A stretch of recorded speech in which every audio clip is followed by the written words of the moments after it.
तो आज मैं आपको वृद्धा पेंशन ऑनलाइन अप्लाई करना सिखाऊंगा। अगर आपकी फैमिली में कोई 60 साल का व्यक्ति है तो आप घर बैठे अपने मोबाइल या अपने लैपटॉप से 60 साल पेंशन ऑनलाइन अप्लाई कर सकते हैं। तो मैं आपको बता दूं, उसके लिए जो जरूरी डॉक्यूमेंट्स लगते हैं वो है आधार कार्ड और इनकम सर्टिफिकेट। अगर आप ग्रामीण एरिया से हैं तो आपकी इनकम सर्टिफिकेट 46,000 से कम की बनी हुई होनी चाहिए, और अगर आप शहरी एरिया से हैं तो आपकी इनकम सर्टिफिकेट 54,000 से कम का बना हुआ होना चाहिए, और व्यक्ति की आयु 60 वर्ष से ज्यादा होनी चाहिए। तो चलिए मैं अब आपको बताता हूँ आपको किस तरह से फॉर्म अप्लाई करना है।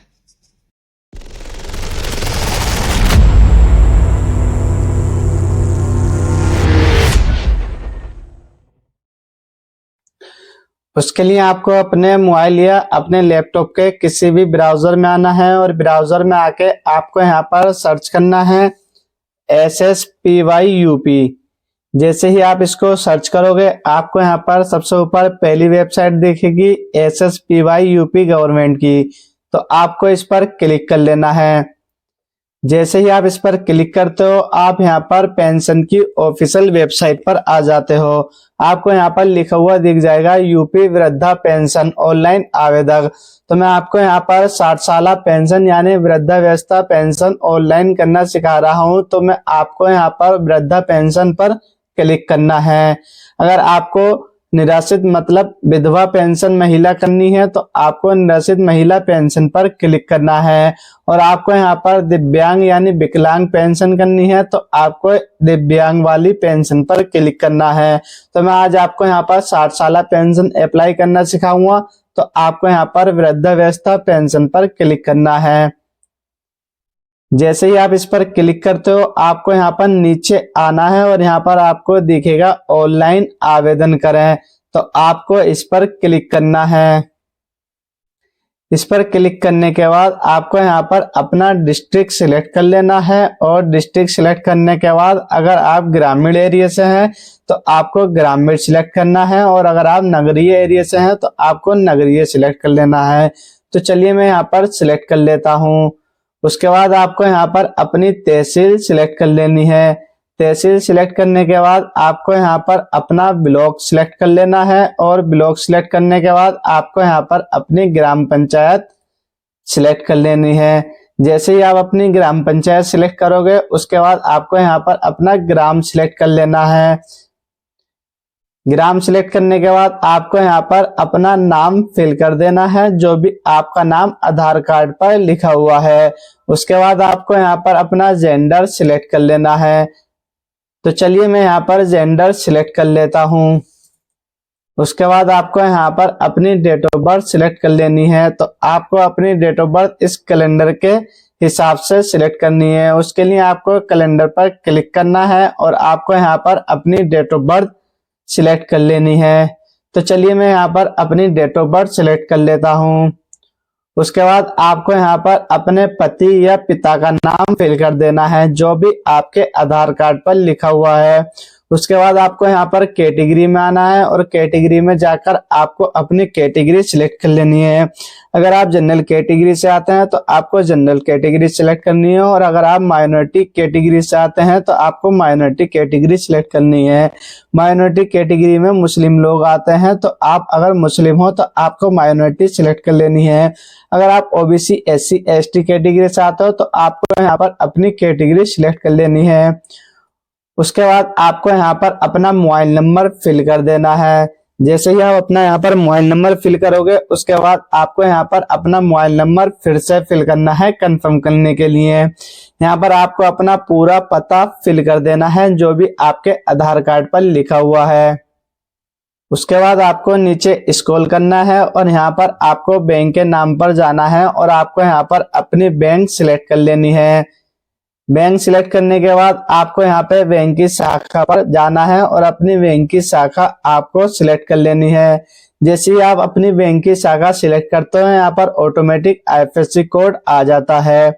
उसके बाद आपको यहाँ पर अपनी खाता संख्या यानी बैंक का अकाउंट नंबर फिल कर देना है। अकाउंट नंबर फिल करने के बाद आपको फिर से यहाँ पर बैंक का अकाउंट नंबर फिल कर देना है। उसके बाद आपको नीचे स्क्रॉल करना है और आपको यहाँ पर अपनी आय का विवरण देना होगा। तो आपके आय प्रमाण पत्र पर जो ऊपर आवेदन संख्या लिखी होती है वो आपको यहाँ पर आवेदन संख्या पूरी फिल कर देनी है। उसके बाद आपको यहाँ पर जो आपकी आय पर प्रमाण पत्र संख्या लिखी होती है वो प्रमाण पत्र संख्या आपको यहाँ पर फिल कर देनी है। उसके बाद आपको नीचे स्क्रॉल करना है और आपको यहाँ पर अपना एक colour passport size photo upload कर देना है, जिसका साइज मात्र 20 KB से कम होना चाहिए। अगर आपका साइज 20 KB से कम नहीं होता है तो मैं एक ऐप का लिंक डिस्क्रिप्शन में दे दूंगा, आप उस ऐप को डाउनलोड करके अपने फोटो का साइज 20 KB से कम कर सकते हो। उसके बाद आपको यहाँ पर आयु प्रमाण पत्र यानी आधार कार्ड अपलोड कर देना है। आपको यहाँ पर आधार कार्ड 200 KB से कम अपलोड करना है PDF में। अगर आपसे PDF बनाने नहीं आती तो मैं आपको बता देता हूँ आपको किस तरह से PDF बनानी है। तो आपको अपने आधार कार्ड का फोटो क्लिक कर लेना है दोनों तरफ से और उसके बाद आपको सर्च करना है JPG to PDF। जैसे ही आप JPG to PDF सर्च करोगे आपको यहाँ पर सबसे पहली वेबसाइट दिखेगी आई लव PDF की, तो आपको इस पर क्लिक कर लेना है। इस पर क्लिक करने के बाद आपको यहाँ पर सिलेक्ट JPG इमेज पर क्लिक करना है और अपना आधार कार्ड सिलेक्ट कर लेना है। उसके बाद जैसे ही ये PDF में कन्वर्ट हो जाता है आपको यहाँ पर अपना आधार कार्ड अपलोड कर देना है। आधार कार्ड अपलोड करने के बाद आपको डिक्लेरेशन पर क्लिक करना है। डिक्लेरेशन पर क्लिक करने के बाद आपको यहाँ पर कैप्चा फिल करना है। जैसे ही आप कैप्चा फिल करोगे उसके बाद आपको यहाँ पर सबमिट पर क्लिक करना है। सबमिट पर क्लिक करने के बाद आपको एक 12 अंकों की रजिस्ट्रेशन संख्या प्राप्त हो जाएगी, वही आपकी पेंशन की रजिस्ट्रेशन संख्या होती है। तो अब मैं उसका आगे का प्रोसेस आपको बताने वाला हूं। आपको आगे क्या करना है, तो आपको यहाँ पर एक ऑप्शन दिखेगा आवेदक लॉगिन करें, तो आपको आवेदक लॉगिन पर क्लिक करना है। आवेदक लॉगिन पे क्लिक करने के बाद आपको यहाँ पर सिलेक्ट पेंशन स्कीम का ऑप्शन दिखेगा, आपको इस पर क्लिक करना है। तो हमने यहाँ पर आपको 60 साल यानी ओल्ड एज पेंशन अप्लाई करनी सिखाई थी, तो हमें यहाँ पर ओल्ड एज पेंशन पर क्लिक करना है। अगर आप यहाँ पर विडो पेंशन यानी विधवा पेंशन फिल कर रहे हो तो आपको विधवा पेंशन फिल करना है, और अगर आप दिव्यांग पेंशन फिल कर रहे हो तो आपको दिव्यांग पेंशन पर क्लिक करना है। तो चलिए मैं यहाँ पे ओल्ड एज पेंशन पर क्लिक कर देता हूँ। उसके बाद जो हमें यहाँ पर रजिस्ट्रेशन संख्या प्राप्त हुई थी 12 अंकों की, वो हमें यहाँ पर फिल कर देनी है। रजिस्ट्रेशन संख्या फिल करने के बाद हमें यहाँ पर अपना रजिस्टर्ड मोबाइल नंबर फिल कर देना है, जो हमने रजिस्ट्रेशन करते समय फिल किया था। उसके बाद हमको यहाँ पर सेंड OTP पर क्लिक करना है। जैसे ही हम सेंड OTP पर क्लिक करते हैं हमारे रजिस्टर्ड मोबाइल नंबर पर एक OTP चले जाता है, वो OTP हमें यहाँ पर फिल कर देना है। उसके बाद हमें यहाँ पर कैप्चा फिल करना है, और कैप्चा फिल करने के बाद हमें यहाँ पर लॉगिन पर क्लिक करना है। जैसे ही आप लॉगिन पर क्लिक करोगे आप यहाँ पर लॉगिन हो जाओगे। जैसे कि आप यहाँ पर देख रहे हो स्टेप नंबर 1 हमारी यहाँ पर कंप्लीट हो चुकी है। हमें इसी तरह से स्टेप नंबर 2 भी कंप्लीट करनी है और स्टेप नंबर 3 भी कंप्लीट करनी है। तो हमें यहाँ पर स्टेप नंबर 2 पर क्लिक करना है।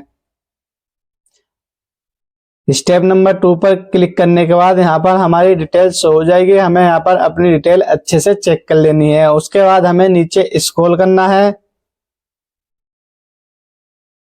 स्क्रॉल करने के बाद हमें डिक्लेरेशन में स्टिक पर क्लिक करना है और यहाँ पर कैप्चा फिल करना है। कैप्चा फिल करने के बाद हमें यहाँ पर फाइनल सबमिट पर क्लिक करना है। उसके बाद हमें यहाँ पर ओके पर क्लिक करना है। जैसे ही हम ओके पर क्लिक करते हैं हमारा यहाँ पर फॉर्म फाइनल सबमिट हो जाता है। उसके बाद हमें यहाँ पर ओके पर क्लिक कर लेना है। तो आप देख सकते हैं यहाँ पर हमने स्टेप नंबर 2 भी कंप्लीट कर लिया है। इसी तरीके से हमें स्टेप नंबर 3 कंप्लीट करना है, और स्टेप नंबर 3 हमारा यहाँ पर आधार वेरिफिकेशन होता है। तो चलिए हम यहाँ पर स्टेप नंबर 3 कंप्लीट करते हैं। तो उसके लिए हमें यहाँ पर स्टेप नंबर 3 पर क्लिक करना है।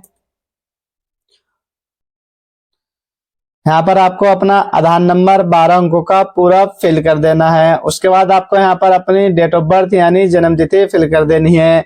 आपको यहाँ पर जन्म तिथि अपने आधार कार्ड के हिसाब से फिल करनी है। तो मैं आपको बताता हूँ आपको किस तरह से अपनी डेट ऑफ बर्थ फिल करनी है। उसके लिए आपको सबसे पहले अपना यहाँ पर डेट ऑफ ईयर यानी साल फिल करना है। उसके बाद आपको यहाँ पर डेज लगाना है माइनस वाला, और उसके बाद आपको यहाँ पर अपना मंथ फिल करना है। उसके बाद डेट फिल कर देनी है। डेट फिल करने के बाद आपको इस पर टिक करना है, और टिक करने के बाद आपको कैप्चा फिल कर देना है। कैप्चा फिल करने के बाद आपको क्लिक फॉर आधार ऑथेंटिफिकेशन पर क्लिक करना है।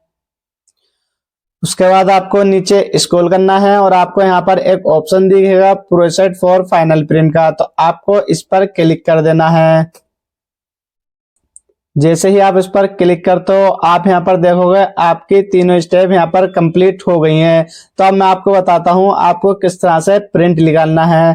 तो आपको यहाँ पर ऑप्शन दिखेगा प्रिंट एप्लीकेशन का, तो आपको इस पर क्लिक कर देना है। जैसे ही आप इस पर क्लिक करते हो आपको यहाँ पर प्रिंट शो हो जाता है। आपको इस प्रिंट को सेव करके या प्रिंट करके रख लेना है। तो आप इस तरह से अपने घर के किसी भी व्यक्ति की 60 साल पेंशन अप्लाई ऑनलाइन कर सकते हैं, और जो आने वाली किस्त है उसमें आपकी पेंशन आनी स्टार्ट हो जाएगी।